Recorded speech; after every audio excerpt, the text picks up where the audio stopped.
Fala pessoal, tudo bem? Regressando aqui a Voz Trabalhadora para o nosso tradicional programa aqui, o Em Foco no Congresso, no qual a gente analisa, né, o que as discussões e debates que estão acontecendo aí no Congresso Nacional. Essa semana eu vou trazer 3 vídeos aqui para vocês, tá? Polêmicas na questão dos vetos presidenciais, né? Congresso reunido aí para debater os vetos. Teve a questão das fake news, né? Os bolsonaristas derrubando, mantendo um veto, né? Mantendo um veto do Jair Bolsonaro que liberava geral as fake news e as mentiras em campanhas eleitorais, né? A questão da privatização das praias, né, pessoal? Também temos um vídeo aqui, uma pescadora falando verdades na cara do senhor Flávio Bolsonaro, que está aí tentando fazer um lobby na questão dos terrenos nas áreas marítimas, né, contíguas ao litoral. O Flávio Bolsonaro jogando tudo aí num lobby canalha para privatizar praias e terrenos da União. Mas ele ouviu poucas e boas dessa pescadora aí. E o Eduardo Bolsonaro levando uma lavada da Fernanda Melchiona também num debate aí sobre vetos. Vamos começar aqui, ó, com essa questão das fake news aí. Vamos soltar aqui. Estamos no momento de votarmos um veto que pode mudar a história da nossa democracia. Porque esse veto, esses artigos foram vetados, eles criavam uma espécie de um comitê, um Ministério da Verdade, de forma indireta, que determina o que a gente pode ou não postar nas redes sociais. E ele não se aplica só aos parlamentares, deputados, senadores. Esse povo mente, mas mentem assim sem qualquer constrangimento, né? E aqui eu tiro o som deles porque o Ministério da Verdade, pessoal, quando a gente ouve isso aí, Ministério da Verdade, já vê que vem coisa. Na realidade, o que a gente está tratando aqui é de um projeto de lei que tinha sido aprovado para proibir as mentiras do ponto de vista eleitoral, nas campanhas eleitorais. É disso que a gente está tratando. É disso. E foi vetado pelo Bolsonaro, tá? Foi vetado pelo Jair Bolsonaro e nesta sessão aqui, infelizmente, os bolsonaristas venceram e liberaram geral fake news durante campanhas eleitorais. Tá aqui o Lindbergh Farias vai falar um pouco a respeito dessa questão. Eu quero explicar para casa, porque a manutenção dos vetos desses, no caso, é muito importante. O que aconteceu? Essa casa decidiu, em 2021, revogar a Lei de Segurança Nacional e tipificar no Código Penal crimes contra o Estado Democrático de Direito. Isso aconteceu porque estava o Ministério da Defesa do governo Bolsonaro, entrou usando a Lei de Segurança Nacional contra o ministro Gilmar Mendes. Começou a ter uma articulação, Supremo Tribunal Federal, Câmara dos Deputados, Senado Federal, presidente Pacheco. Naquele momento, o que é que foi decidido? Vamos falar em crimes contra o Estado Democrático de Direito. A relatora, deputada Margarete Coelho, do PP, fez um trabalho muito equilibrado. E o que aconteceu? O Bolsonaro vetou vários dispositivos. Eu quero lembrar os senhores, Bolsonaro responde um inquérito no Supremo e, na minha opinião, vai ser preso por essa lei, porque fala dos crimes, tentativa de golpe de Estado. Está aqui, artigo 359, tentar com emprego de violência ou grave ameaça, abolir o Estado Democrático de Direito, impedindo ou restringindo o exercício de poderes constitucionais. Está aqui, foi tipificado naquele momento por decisão do Congresso Nacional. Não era um projeto do governo. E aí o Bolsonaro faz esses vetos. Por que eu estou falando isso? Todo mundo acompanhou agora há pouco os comandantes do Exército do governo Bolsonaro, o comandante da Aeronáutica, prestando um depoimento, dizendo que o Bolsonaro propôs a anulação da eleição, um golpe de Estado, a prisão de Alexandre Moraes. Foi isso que aconteceu. O que é que Bolsonaro vetou? Itens importantes, não é fake news. Primeiro, o aumento de pena para militares que participarem de qualquer aventura golpista, ele vetou. O aumento de pena de funcionário público que defender, que trabalhar por um golpe de Estado, ele vetou. Tentativa de golpe de Estado com uso de força, de armas, ele vetou. Senhores, é mais. Punia quem impedisse, mediante violência e grave ameaça, o exercício de manifestação dos partidos políticos. E tem um primeiro ponto, que falava o que eles estão espalhando aqui, a coisa de fake news, e que não é fake news. O que é que diria, Ivan? Era o seguinte: previa como crime a promoção ou financiamento de campanha ou iniciativa de disseminar fatos que se sabe inverídicos e que fossem capazes de comprometer o processo eleitoral. Sabe o que ele fez? Ele fez isso em 2022, ao atacar as urnas eletrônicas, o sistema eleitoral. Ele vetou porque sabia que estava em curso uma tentativa de golpe do Estado. É vergonhoso derrubar esse veto, pessoal.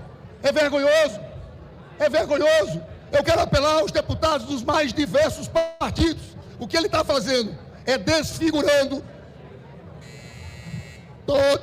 toda a legislação que coloca como crime atentado à democracia brasileira. Volto a dizer, Tarcísio, você sabe quando a pessoa comete um crime, às vezes pergunta: teve ato de ofício do ex-presidente? Para mim, esse veto, assinado pelo Bolsonaro, era um ato de ofício. Tá aí, pessoal, o vídeo do Cortes 247 aí trazendo essa fala do Lindbergh, que é ilustrativa do que foi esse debate aí ontem no Congresso, né?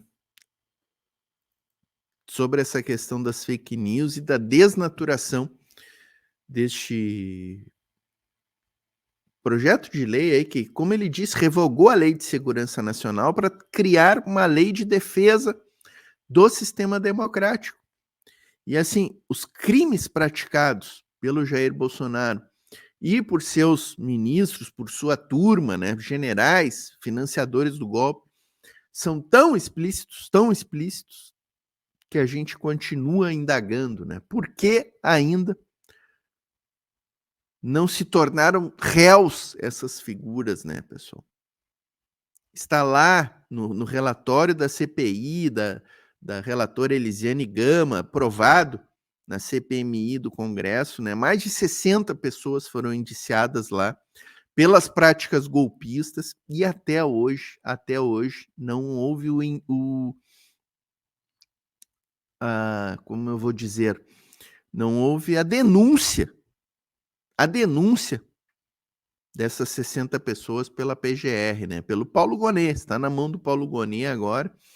Então, quando se diz que estamos esperando o indiciamento pela Polícia Federal, eu digo aqui e repito, tenho insistido, não precisa desse indiciamento. A questão já está com o Paulo Gonet, com o relatório da CPMI, Comissão Parlamentar Mista de Inquérito, que funciona como tem a mesma força do inquérito policial, esse relatório da CPMI. O senhor Paulo Gonet poderia tranquilamente dar curso às denúncias e dar sequência aos procedimentos para tornar essas figuras aí réis pelas práticas golpistas e pelo atentado à democracia que praticaram. Mas continuamos aguardando, né, as respostas aí para essa indagação. Quando Jair Bolsonaro será denunciado no STF, quando o general Heleno, quando o Braga Neto, quando outras figuras aí. Temos 8 generais nesse relatório da CPMI, né, pessoal? 8 generais. Então não é pouca coisa e a gente continua aguardando aí o desfecho, né? Mas vamos aqui, pessoal, a pescadora que falou verdades aos bolsonaristas e ao senhor Flávio Bolsonaro. Ele está ali do lado dela na mesa, ele presidia essa audiência pública. Flávio Bolsonaro presidindo uma audiência pública, já se vê o absurdo em que a gente vive politicamente, né? E todas aquelas mulheres ali, pessoal, que estão na mesa, falaram verdades. Elas são especialistas, aquelas senhoras ali, ó. Aquela entre a pescadora e o Flávio Bolsonaro é uma integrante do Ministério Público de Santa Catarina, trouxe imagens do descalabro que seria a aprovação desta PEC aí que o Flávio Bolsonaro está trabalhando pela sua aprovação no Congresso. Uma PEC que já foi aprovada na Câmara dos Deputados, hein, pessoal? Olhos bem abertos com esta PEC aí da privatização das praias e dos terrenos de marinha.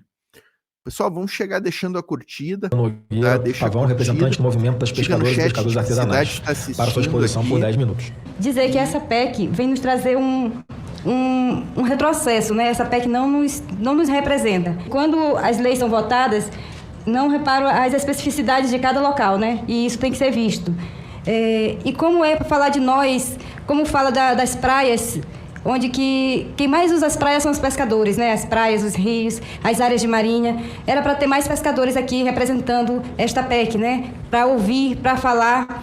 Sei que foi aberto um link, mas nem todo mundo tem acesso à internet, principalmente aqueles que são pescadores mesmo lá das comunidades ribeirinhas, não tem como acessar, não tem como vir falar, dizer o que sente, dizer que não é isso que eles querem, né? Então essas pessoas deveriam estar aqui hoje. Queria também poder abrir a bandeira, porque vivemos num país de democracia, né? E dizer que nós representamos todos os pescadores, né? E aqui é a bandeira do movimento dos pescadores e pescadoras artesanais do Brasil. E estou aqui. Assim, essa audiência pública aí foi armada de última hora, né, pelos bolsonaristas, para tratar de uma questão tão relevante que está sendo tocada assim a toque de caixa no Congresso. Toque de caixa. E é muito interessante ali que a representante dos pescadores artesanais tenha deixado isso bem claro e explícito na sua fala, né? Em nome deles, como já falei, para dizer que esse desenvolvimento não tem nada a ver com nós. Primeiramente, quem mora na beira dos rios, quem mora na beira dos lagos, quem mora na área de marinha, que sofre com os assoreamentos, que sofre com o desmatamento desordenado dos grandes empreendimentos, né? E a gente sabe que o teor dessa PEC, no fundo, o que visa mesmo, o objetivo dela é a urbanização das orlas, né? É a urbanização por grandes empreendimentos e quem vai lucrar com isso não é nós. Nós só vamos perder. E já foi apresentado vários diagnósticos aqui, vários estudos, mas esqueceram de falar da vida, que o pior de tudo é perder a vida. E muitos têm perdido sua vida porque têm sido retirados dos seus territórios por causa dos grandes empreendimentos que têm focado ali naquela orla marinha, têm tomado dos que realmente são donos, né? Que vivem lá desde que nasceram, das suas ancestralidades, que estão ali por fato de direito, mas infelizmente estão sendo tirados, estão sendo coagidos e por medo, por represálias, com medo de perder a vida, e outros já perderam, são obrigados a sair. E essa PEC vem fazer muito mal para a gente. Por isso nós dizemos que nós não queremos ela. Então ela tem que ser revista, se for para aprovar, mas que não dessa maneira, né? Tem que ser revista, tem que ser falada com os pescadores, tem que ser falada com as pessoas que estão ali, com as comunidades territoriais, né? As comunidades tradicionais, todos os povos originários que dependem da beira do rio, da beira dos lagos, das praias, da zona costeira, que a gente já viu que não pode ser desconsiderado os estudos, né? E lendo aqui, a gente viu que em 2018 o Ministério do Meio Ambiente fez um estudo que 40% dessas áreas já estão comprometidas. O prefeito de Belém trouxe, né, que eles já fazem esse trabalho, mas não é todo o prefeito que faz. A gente sabe que as pessoas que estão ali, às vezes são impulsionadas a colocar suas casas ali na beira, naquelas áreas marinhas, porque não tem outros locais para fazer. E com o assoreamento vai todo, como a gente viu no Rio Grande do Sul, e muita gente não tem falado, mas tem mais de 30 cidades no Maranhão, principalmente da zona das áreas ribeirinhas que estão inundadas. Ninguém fala isso na mídia, né? Mas as pessoas lá estão desalojadas, estão desabrigadas. tudo isso vem por causa desse desordenamento nas beiras das praias, na beira dos rios. E a gente precisa que seja revisto isso. Não é chegar e aprovar uma coisa que a gente nem sabia que ia ter essa audiência hoje, né? A gente descobriu assim porque nós não fomos informados. Então nós fomos pegos de surpresa. E para a gente estar aqui hoje não foi fácil. Mas, como eu falei, primeiramente tinha que ser por nós, porque se é algo que vai nos atingir, primeiro tinha que começar por nós, né? Consultar aquelas pessoas que realmente dependem das áreas marinhas, aquelas pessoas que realmente vivem ali naqueles locais. É isso. Eu só queria dizer só mais uma coisa, como eu já falei, né? Deveria ter mais pescadores aqui. Quero passar a palavra ao deputado Alceu Moreira, que foi o relator. Excelente fala da senhora Hilda, né? Senhora Hilda Moreira é a voz trabalhadora, né, pessoal? É a voz trabalhadora ali, representada por esta representante aí dos pescadores artesanais, da nossa representante nesta palhaçada que foi esta audiência, certo, pessoal? Dessa PEC lá na Câmara dos Deputados. O senador Alceu Moreira, esse deputado, senador Alceu Moreira, gaúcho, que o senhor Flávio está chamando ali, este senhor aí que está falando, não vai ter voz aqui, não vai ter voz, porque aqui é a voz trabalhadora. Então, o deputado Alceu Moreira não vai ter voz aqui, não vai ter voz. Ele foi o relator deste projeto na Câmara dos Deputados, e como eu disse, essa emenda constitucional já foi aprovada, toque de caixa. Ele está dizendo ali que o projeto de emenda constitucional não fala em privatização de praias e que o pessoal está mentindo. Mas se é uma PEC que termina com os terrenos de marinha, passa para a iniciativa privada, torna o que hoje é posse de terrenos em propriedade, permite o cercamento destas áreas, é evidente que haverá privatização de praias, que transformará algo que é de domínio público em domínio privado. Então, o senhor Alceu Moreira, com a sua retórica, que aqui no canal não terá espaço, tem que ser rechaçado. Tem que ser rechaçado. Vamos ouvir o final agora aqui, ó, pessoal. O Túlio Gadelha, né? Deputado lá do Ceará, faz também uma ótima fala aqui a respeito. Qualquer tipo de frase que dê sentido à privatização das praias. Isso não existe no texto.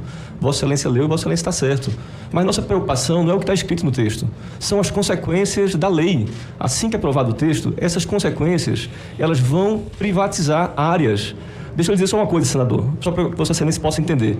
Eu saí andando 4 horas da cidade de Tamandaré até uma praia de Mamucabinha, porque eu não tinha acesso de carro a essa praia. Eu queria muito conhecer essa praia porque eu tinha ouvido falar, mas a única forma de acessá-la seria a pé. Eu precisei caminhar 4 horas para conhecer a praia de Mamucabinha, que fica ali na divisa de Tamandaré.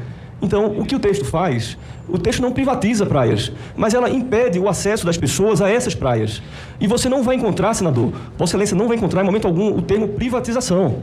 Agora, a preocupação que nós temos que ter diante desse texto, diante desse debate, é que se tem um problema com o fato dos terrenos de marinha não terem seus títulos de propriedades assegurados, não estarem com o problema fundiário resolvido, se dá a solução de acabar com os terrenos de marinha.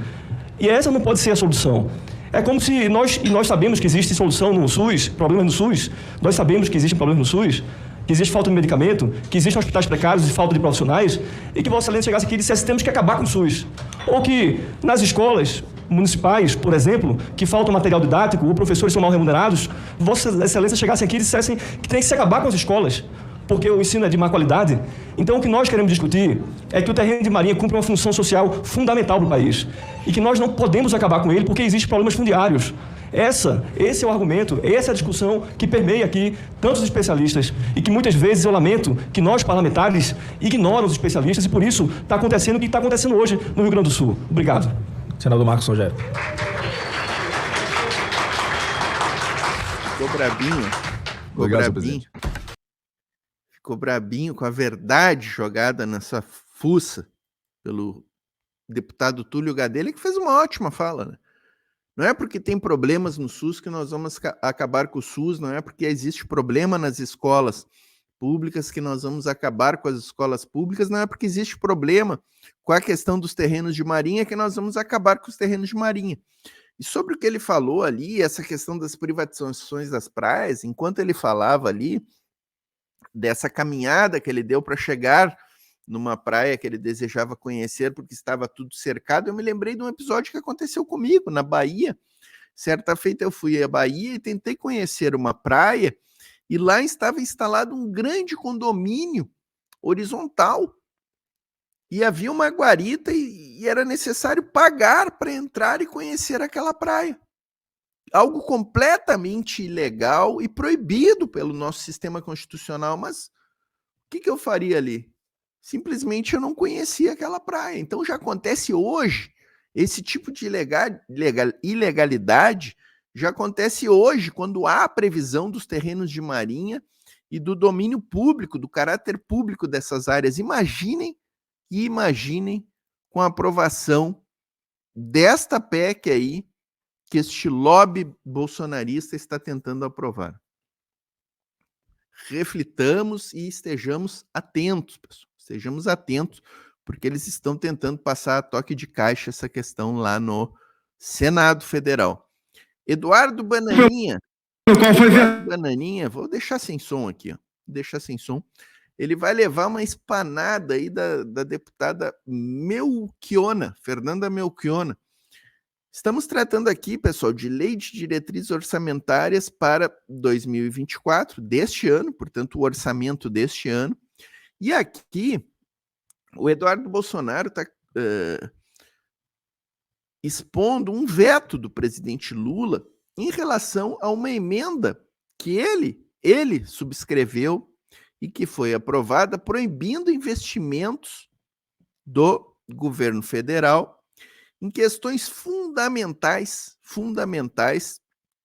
da área da educação, da área da agricultura familiar e outras áreas aí, tudo por criminalizar o MST e pela questão homofóbica e pelas pautas morais do bolsonarismo, inclusive proibindo verbas para a questão do aborto legal, aquele que está previsto lá no Código Penal brasileiro.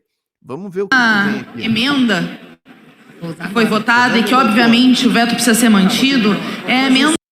Pessoal, antes dela falar aqui, ó, deixa a curtida, tá? Chega deixando a curtida e diga no chat de que cidade estão falando aí, tá? E tem o Pix aqui do canal, vou deixar na tela aí. Que mistura fake news com intolerância, com preconceito, com a tentativa de, mais uma vez, fomentar, na ausência de políticas públicas, o preconceito contra as orientações sexuais e identidade de gênero. Essa emenda aqui é a emenda das fake news. Porque não existe cirurgia de ressignificação para crianças. Mas, ao mesmo tempo, existem políticas públicas para combater o bullying na escola, para que as crianças, e sobretudo os adolescentes, não evadam. Existe política, sim, para fomentar a agricultura familiar e a reforma agrária para os pequenos agricultores.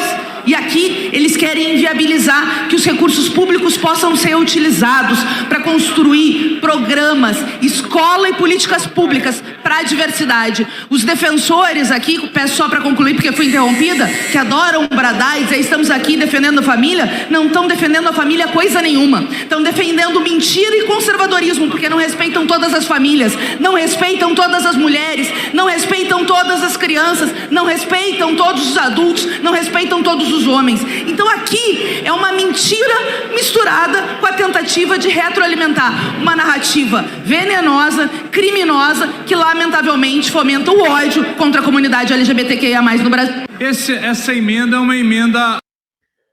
É exatamente isso que a deputada Fernanda Melchiona falou ali, né? Na realidade, eles impedem investimentos do governo federal em mentiras.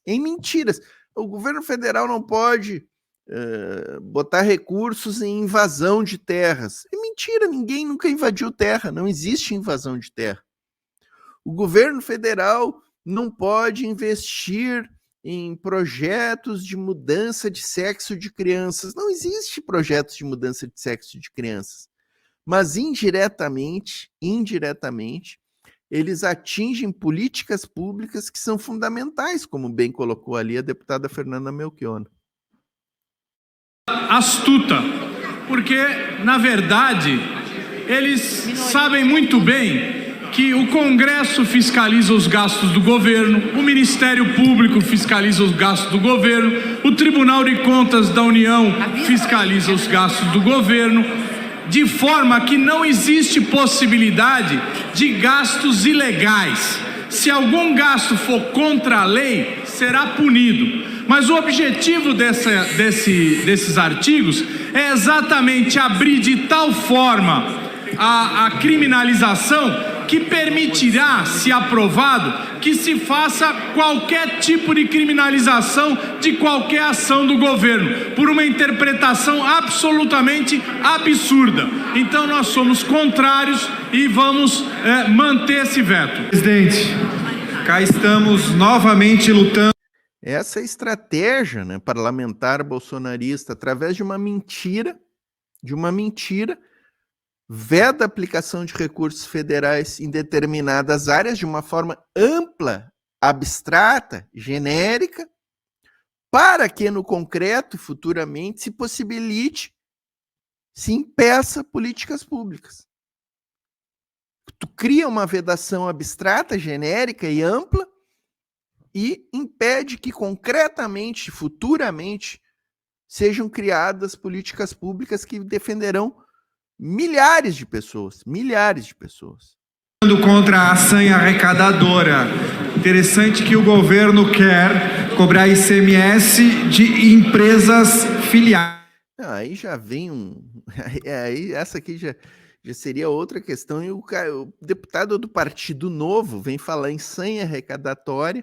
Já é uma outra questão que está em debate aqui, isenção de ICMS no trânsito de produtos da mesma empresa, que a deputada Érica Cocai vai expor com detalhes do que se trata. Não existe nenhum aumento de alíquota, nenhuma nova cobrança de ICMS, mas o deputado ali do PL, o serviçalzinho da burguesia brasileira, e a deputada Bia Kicis, aí, elegantemente vestida com seu trajinho de tigresa nesta sessão, né? Estão ali expondo a sua cantilena, dizendo que o governo quer aumentar impostos, quando não tem nada a ver, né, com o governo federal. Eles não sabem nem que o ICMS é um tributo estadual e não é federal, né, para começo de conversa. Eu fico muito impressionada como a realidade ela é açoitada impunemente. Esse projeto fala apenas do crédito para o destino, para onde irá aquele crédito. A empresa que tem uma filial em determinado lugar, ela, via de regra hoje, ela destina aquele crédito para onde está se destinando, no destino final do próprio produto. E aqui o que está se querendo é que a empresa, ela possa levar ou encaminhar esse crédito para qualquer lugar. Isso dificulta o processo de fiscalização, mas isso também tira as condições de o Estado ter uma previsão de arrecadação. Porque simplesmente você não sabe aonde a empresa vai, para onde a empresa vai destinar aquele crédito. Então, portanto, aqueles que falam da sanha arrecadatória, estamos falando de ICMS, que é um imposto que não é um imposto federal. Então, aqueles que falam a sanha arrecadatória, não se aumenta a alíquota, não se está mexendo com o valor, apenas com a destinação do próprio crédito. Ora, é lógico que este crédito deveria ir, como é hoje, para o destino da própria mercadoria. Mas você não sabe para onde vai, fica a critério da própria empresa, destinar para A, para B, para C, e por isso que grande parte dos estados querem que nós tenhamos a manutenção desse próprio veto, para ter uma noção, uma estimativa de arrecadação, porque você simplesmente não sabe quanto vai arrecadar, mesmo que aquele estado seja o destinatário daquela mercadoria ou daquele daquele ou daquela mercadoria e tem a relação de filial com uma empresa. Então, portanto, é preciso fazer a discussão na realidade, da mesma forma como outras discussões que são fundamentais.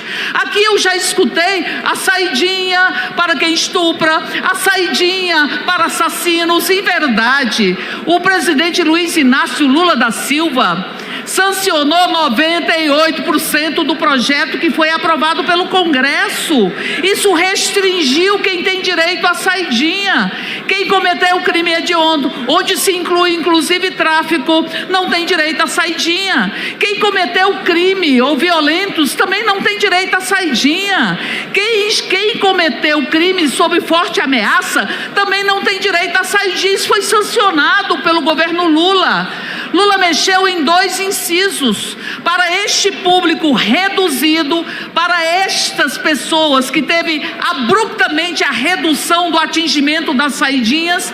Ele disse que para essas pessoas que já têm direito de trabalhar fora, que já têm direito de estudar fora, para essas pessoas que passam por avaliação comportamental, que já cumpriram 1/6 da pena, para essas pessoas que não cometeram crime hediondo, nem crime sobre forte ameaça ou violentos, para estas pessoas, Lula diz que é preciso que ela tenha o direito de convivência familiar em datas comemorativas, apenas para esse universo. 98% da proposição, eu repito, foi sancionada. Por quê? Porque a família é agente fundamental de ressocialização.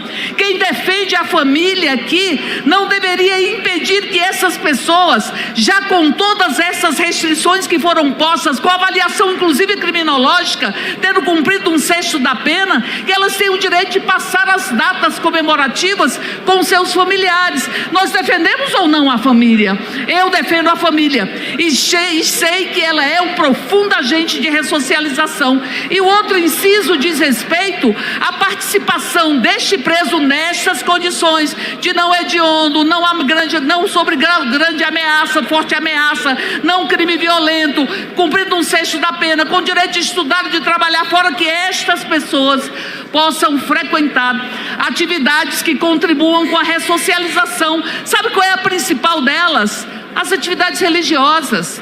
Nós estamos aqui com a manutenção destes vetos, vai possibilitar que as pessoas com um universo extremamente reduzido tenham direito a passar as datas comemorativas com seus familiares e a frequentar atividades de ressocialização como as igrejas. E nós vamos ver quem defende a família e quem defende a igreja.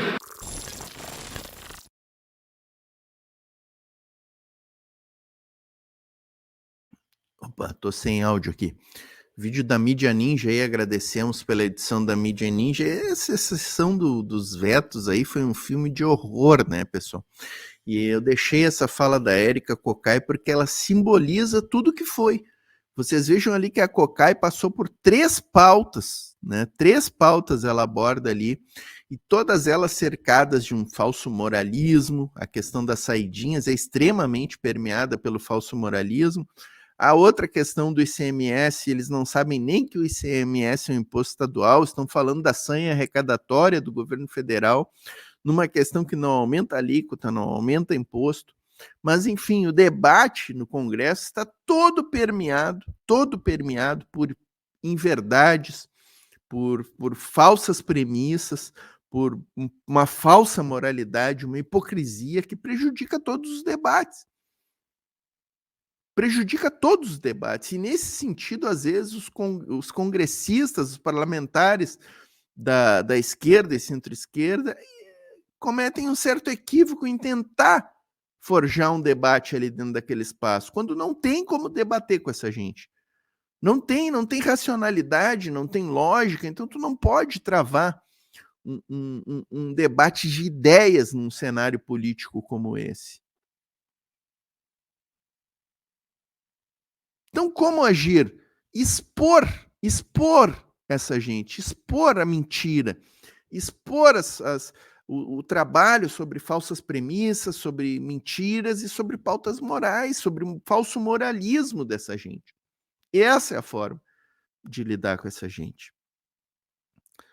Certo, pessoal? Agradecer Cortes 247, Mídia Ninja aí, que a gente utilizou neste programa. Vou pedir para, antes de encerrar aqui, ó, pessoal, quem não deixou a curtida ainda, curta, diga a cidade que está falando, tá, pessoal? Lembrar que agora nós estamos monetizados aí, faisquei durante o programa aqui, ó, seja membro do nosso clube de canais, clica aqui embaixo, ó, tem um linkzinho ali, seja membro, ali você conhece as opções. A partir de R$ 1,99 você pode se tornar membro aí, contribuir bastante com o nosso canal. E aqui, pessoal, antes de encerrar, lembrar que nós temos aí os grupos de WhatsApp e Telegram, tá? O link está aqui na descrição deste vídeo, então você que está aí no smartphone, vai ali, clica no link, se inscreva, se cadastre nos nossos grupos, serão todos e todas muito bem-vindos. Certo, pessoal? Obrigado todos e todas aí, voltaremos numa próxima edição aí com outros vídeos do Congresso Nacional.